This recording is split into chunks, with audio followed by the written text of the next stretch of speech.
Hello, my name is Father Jude Eli, and welcome to our program, Friars Feast, the art of celebration where faith, family, and food come together. Today's program is A Night in Venice. We'll be doing three classical Venetian recipes, risi abisi, which is almost like a risotto soup. Then we're going to go into liver Venezia, classic liver, done Venetian style, and third will be a duck foie gras. So stay tuned. It's A Night in Venice on Friars Feast. Okay, for our first dish this evening, we're going to have risi abisi, rice and peas. So what we'll do, now I've gotten my pan up to temperature. I've added a little bit of oil. I'm going to swirl that around just a bit. And you can tell that it's up to temp because there's a slight sheen. That's what you want. Then I'm going to add a little copa. Now sometimes you can use copa or pancetta. Pancetta is an uncured bacon. Copa is a very hot cured piece of meat. It's also within the pork family. I'm going to add that now. Did you hear the sizzle? I like the sizzle, don't you? Let's add the copa. Kind of a hot pork product. You know me about heat. I love it. And let's get that sauteed. Look how quickly that came up to temp, huh? Because the pan was raring to go. At this point, we want to coat the arborio rice. It's not any other long grain rice. This is arborio rice, which is a different type of rice. It sheds or exudes its starch once you start to add liquid to it. So the very first thing we want to do is basically toast the arborio rice without burning it or without making it too brown. We want each kernel to be covered in the lipid. And of course we're using two lipids or fats, olive oil and copa. There we go. And at this point, I'm going to add the broth. Now I've kept this broth up to temp. You don't want to put a cold broth in a hot pan because it slows down the cooking process. Normally, risotto takes about 18 minutes or so, depending on who's doing it and how it's done. Risotto has to be al dente. Just like a good pasta, it's al dente without being crunchy. And that's always going to be the issue. How do you get your risotto that perfectly al dente taste and feel and mouth texture and mouth feel without having it soggy? See, we're up to temp. After that, boy, does that smell good. So let's add 3 half cups of broth. Let's start stirring that around.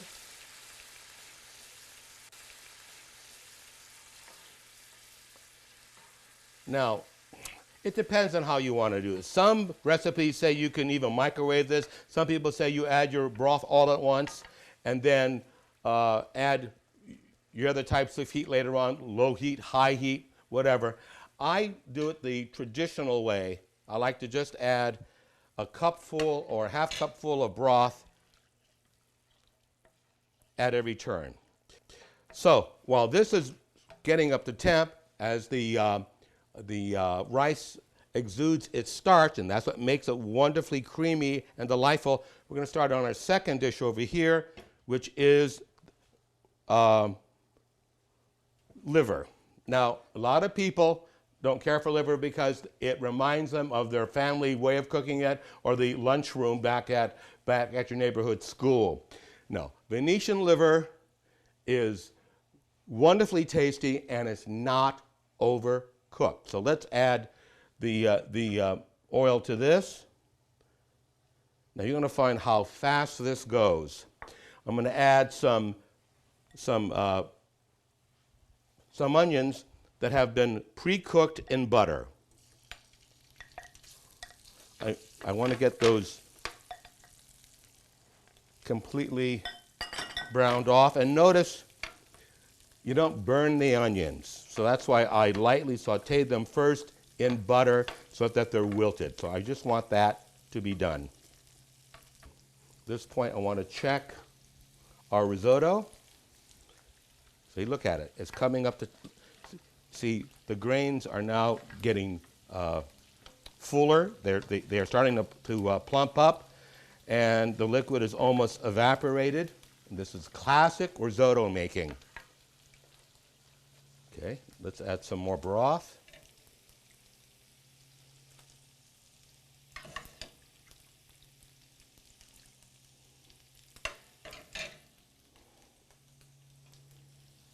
Let this come up.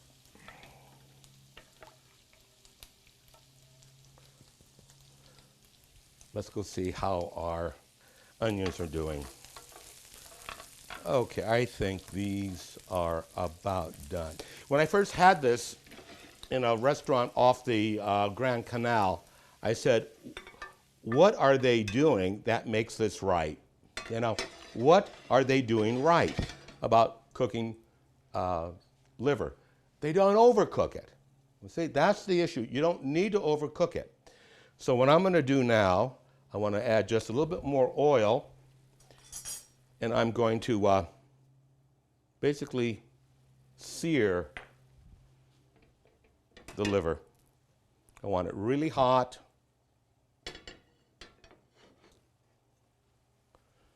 Okay. Now before I do that, I'm going to salt it.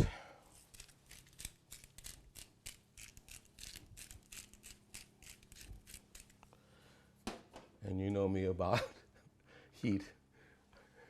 I love a little red pepper flake. I do like that. Just a little bit. I can add a little more later on. Okay, this is up. I can tell that's up to temp. Okay.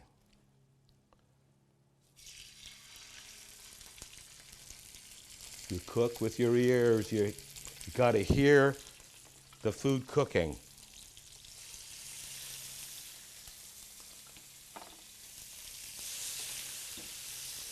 And this is not beef liver, this is calf's liver.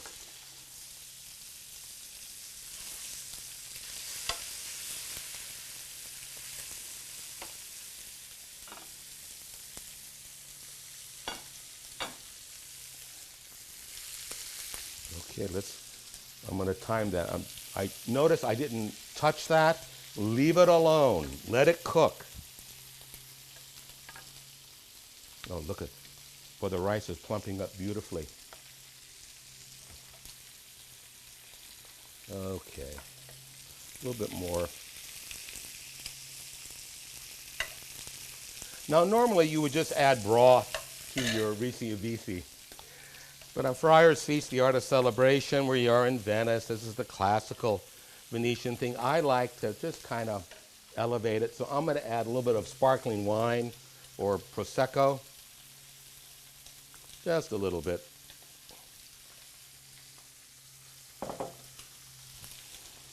Boy, does that smell good.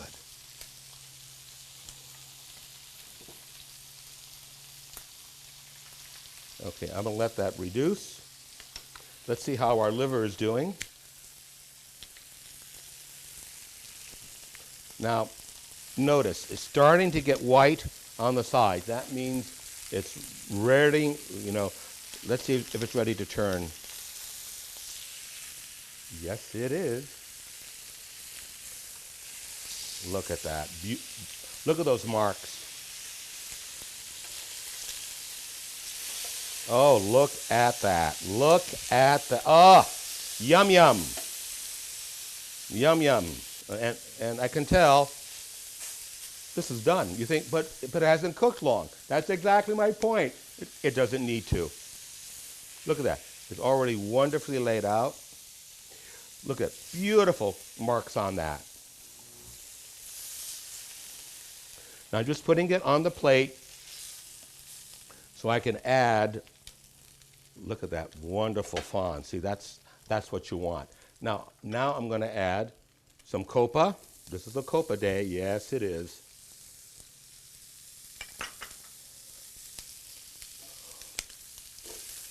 Get that. Pick up all of the goodies at the end there. Add a little bit of wine, a little bit of white wine. Just keep that off. And unlike the classical recipe, I'm going to add a little bit of marsala, just to sweeten it up. Not much, just to sweeten it up.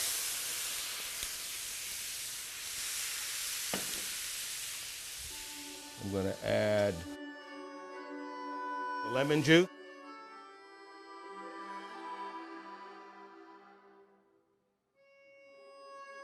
Vinegar.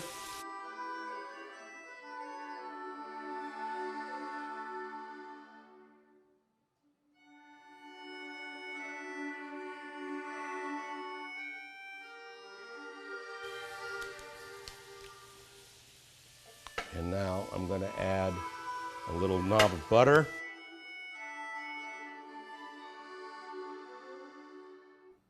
We're trying to incorporate in the mixture of wine and vinegar, copa, and butter, so it's a good amalgamation. We're going to add a little bit of lemon zest, because we already added the lemon. Look at that, what a wonderful sauce. And now I'm going to return the liver.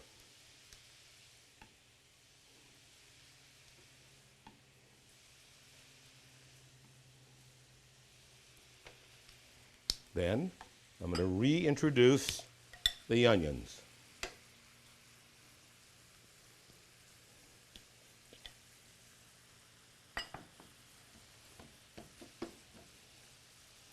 Doesn't that look good?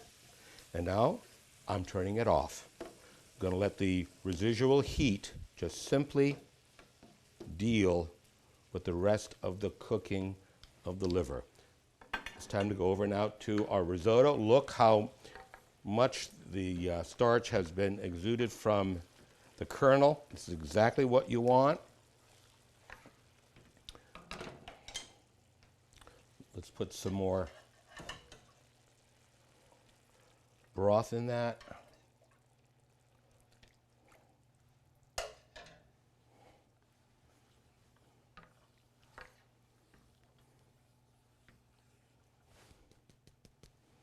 Okay. Well, stay tuned. We'll finish up the risotto and we'll add the rest of the peas and cheeses as we come back. Stay tuned. Food is like fine art. Okay, this is Claude Monet, Venice de San Gregorio Maggiore, copper plate engraving on Japan paper, executed under the direct supervision of Claude Monet. This is his first state, one of 25 examples printed in the Atelier des Moderne de Impérial de Paris, November 15, 1924. Venice, as you know, was a key city for economics and the exchange of cultural ideas. That's why for us in the Roman Catholic tradition, the exchange of culture, philosophy, theology, the best of the human condition, poses no risk in our understanding of who and what God is. So when we look at Monet's wonderful engraving of Venice, it's a sign. It's a sign of the best of the human condition meeting the theology of God.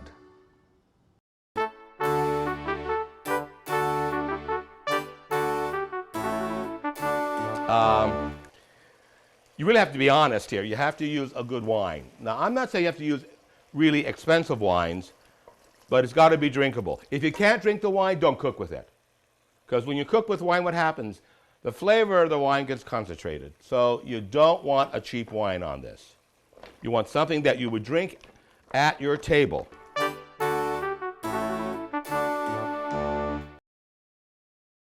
Okay, as you can tell now, the broth has been truly incorporated into the risotto.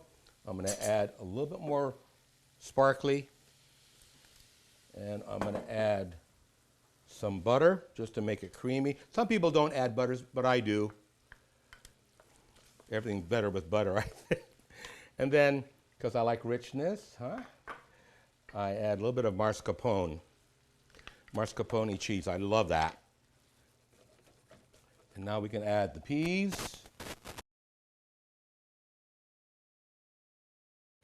I love the color, huh?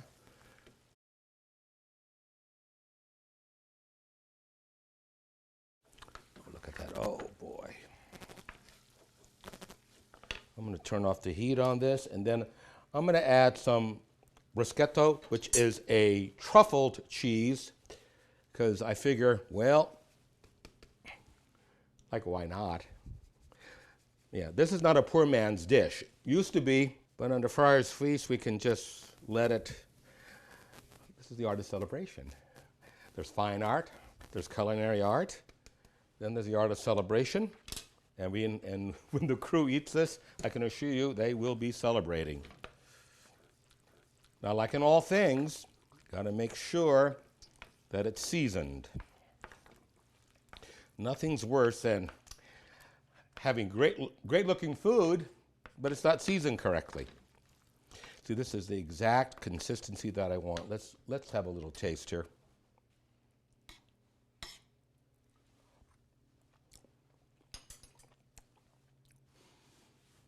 Very first thing you do is to taste what are the major components of the dish. I taste the Prosecco.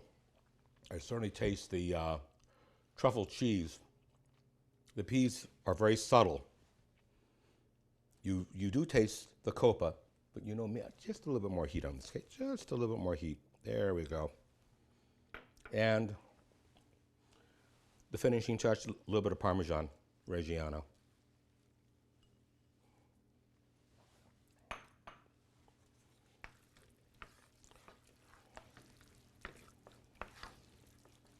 I didn't taste for salt. Let's check it.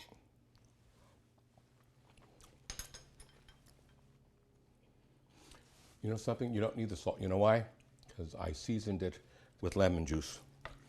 However, I like a little bit more zest.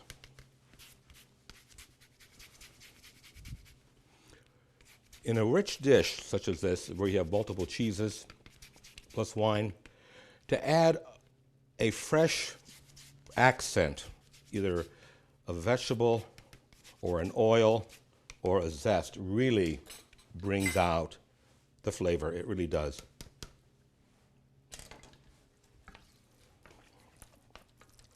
So I think I'm going to plate this right now. Let's bring it over here. Here's our little, our liver will go here for the time being. That I'm going to plate next. Look at that. Oh.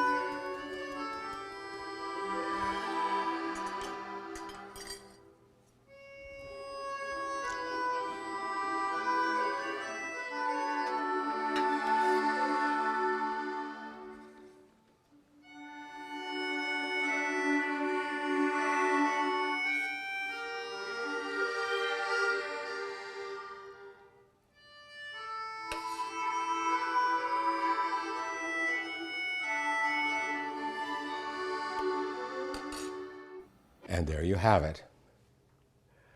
Risi Abisi, A Night in Venice. Stay tuned for the next segment. Hello, my name is Father Jude Eli, and welcome to our program, Friars Feast, the Art of Celebration, where faith, family, and food come together. Why do I call it the Art of Celebration? Because we celebrate the best of our human condition. We look at fine art, paintings, drawings, lithographs, whatever. We see the mastery of God's creation in the mastery of the human touch. Fine art is the art of eating. And so we go from fine art to culinary art. How do we present the goodness of creation in all its bounty in a beautiful way? Food preparation, the plating. What does it mean? How does it look? It does matter. And then thirdly, the art of celebration with your family and friends. So you take the best of the human condition, art, you then create it, you make your plate, your palate, and then you present that wonderful, bounteous palate to your family. That is faith, family, and food, the art of celebration, our Friars Feast. Okay, now that we've plated the risotto. I'm going to use the Riceabisi as a platform for our wonderful Venetian liver.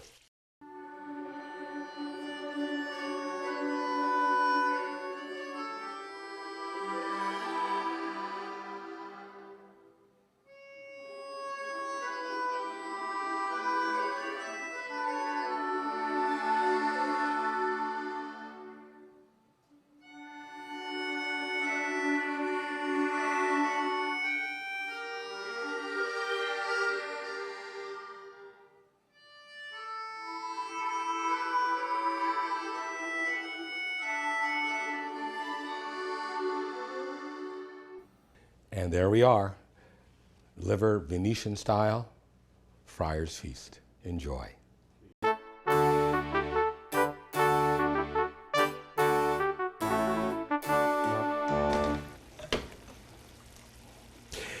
I find that when you drain your pasta, I rather use a strainer scoop like this because you save the pasta water. You always want to save your pasta water because you want to save some of the pasta starched water. This will thicken any sauce. And so for our last recipe for a night in Venice, we're going to do foie gras, Italian style, but al bosco with fresh fruit. I'm heating up a saucepan right now to the proper temp.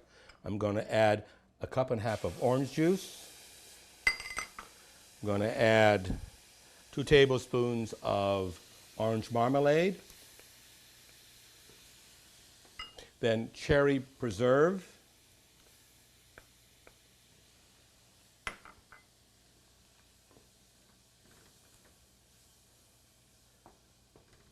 Let that cook down for a moment, and then we're going to add the following. These are macerated apples. Macerated means that you draw out the natural juices with sesame seed oil, orange juice, and Dijon mustard. We'll put those in. And then we have hummus pears. We'll put those in, about 1.5 cups.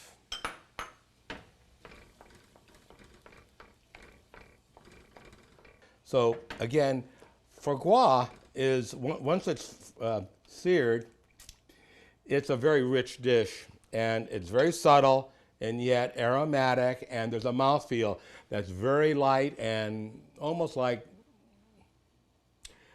gelatinous, almost like a gelatin. That's why for this dish you want that mouthfeel to have some sort of resilience, integrity, along with something very crunchy. So you have multiple layers of crunchy and smooth, preserved and fresh. Okay, so that's what we're trying to attain with this dish. So we're going to let this go for a moment. And now let's add the dried blueberries and the dried cherries. So let this reduce and let the dried fruit rehydrate.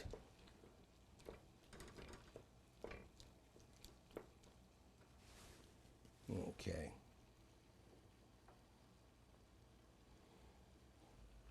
I'm going to add a little marsala.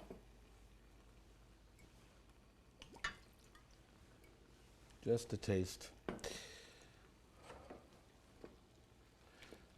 Now, this should be cooking for a while. The green apples, which I used, and the hummus pears are very, very crisp and very tart. And I still want to have that because the rest of the fruit is rather sweet.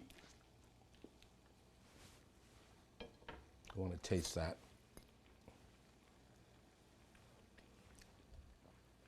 That's nice. That's nice. Now, as you know, my penchant for hot chili flake, yeah, you want the sweet. You also want the hot, and I like this. Even though the dish per se is not going to be savory, a certain aspect of it will be, namely the foie gras itself. So I want a little bit of heat. And this is coming up to the point very nicely. Oh, yeah.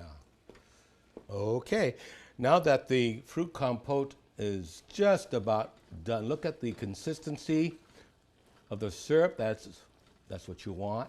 It really is nice. Look at that. Oh, and there's still some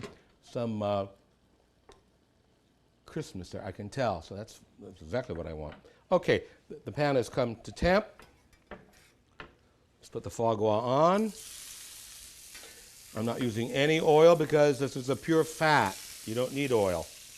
We got the foie gras in the pan. Look at the marks on that. Isn't that gorgeous? Look at the marks on that. That's absolutely gorgeous.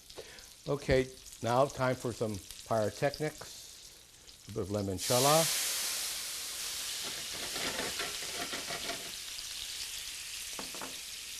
Our friend Mr. Grappa.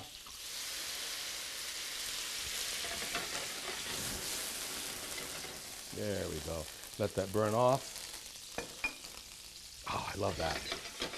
This makes a great sauce. And we are finished. See how fast that went? All you do is sear it, flambe, it's done. This is liver at its best, I might add.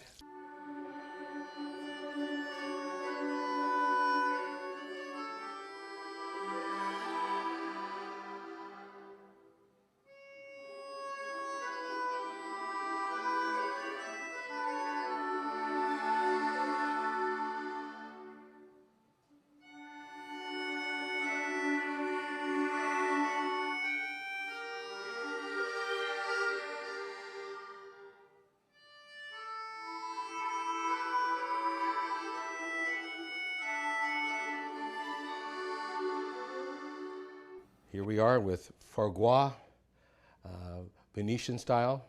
This is Father Jude Eli, Friars Feast, Faith, Family, and Food, the Art of Celebration, saying thank you for coming, and always remember, when you feed others, you're feeding the presence of God within them. Take care. See you later.